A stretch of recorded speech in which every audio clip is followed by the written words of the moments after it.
La pêche à la coquille Saint-Jacques sous tension. Une semaine après l'ouverture de la campagne, le vent de colère monte chez les marins contre les navires britanniques qui pêchaient ces derniers jours dans une zone encore fermée au-delà des 12 000. Pour apaiser la situation, son ouverture a été avancée. Nous en parlerons avec Dimitri Rogoff, président de Normandie Fraîcheur Mer. Elle est arrivée depuis une semaine sur les étals des marchés. La coquille Saint-Jacques est de retour en ce mois d'octobre. Les bateaux de pêche sont repartis en campagne et malgré la ressource abondante, cela coince entre professionnels français, anglais et irlandais.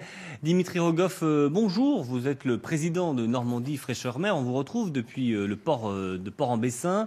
Quel est le problème aujourd'hui concrètement pour les pêcheurs français ? Le problème, il est simple, c'est qu'on a fait des accords avec les Britanniques, mais ils ne sont pas opposables à tout le monde. On a une flottille de petits bateaux anglais et de bateaux irlandais qui pêchent dans des zones qui nous sont fermées dans le cadre des accords.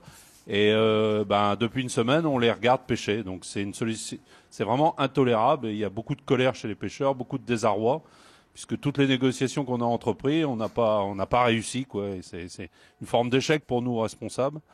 Donc on a dénoncé ces accords et depuis hier soir, les bateaux pêchent dans la zone qui devait être fermée jusqu'au 30 octobre. Alors pour bien comprendre, cette zone en question, c'est la zone qui se situe entre les 12 et les 20 000, une zone donc, qui n'est pas encore ouverte aux pêcheurs français. Voilà, on la voit, c'est la zone proche extérieure en orange. Quelle est la crainte pour les pêcheurs que les bateaux anglais soient là ? Ce système qu'on avait mis avec des ouvertures échelonnées, d'abord le large au-delà des 20 000, puis entre les 20 et 12 000, c'est un très bon système qui a très bien marché. Pour le marché notamment, ça fonctionnait très bien pour valoriser la coquille Saint-Jacques puisqu'on n'amenait pas de trop grosses quantités d'un coup. Ça permettait d'avoir de la coquille disponible au mois de novembre.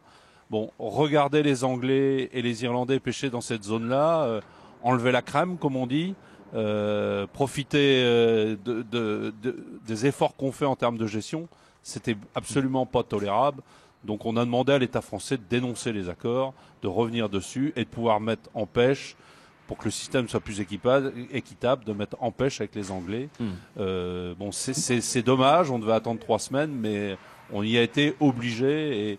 Et là-dessus, moi, ce que je regarde, c'est qu'on n'a pas trop été soutenu par notre État, qui n'a pas tapé du poing sur la table pour dire aux Anglais, faites un effort, dégagez vos petits bateaux. La même chose aux Irlandais, dégagez vos bateaux, attendez seulement 3 semaines avant de partager le gâteau avec les Français. L'État n'a pas été assez incisif sur ce problème. Et pour la suite de la campagne, est-ce que l'ouverture prématurée de cette zone proche extérieure va avoir des conséquences ?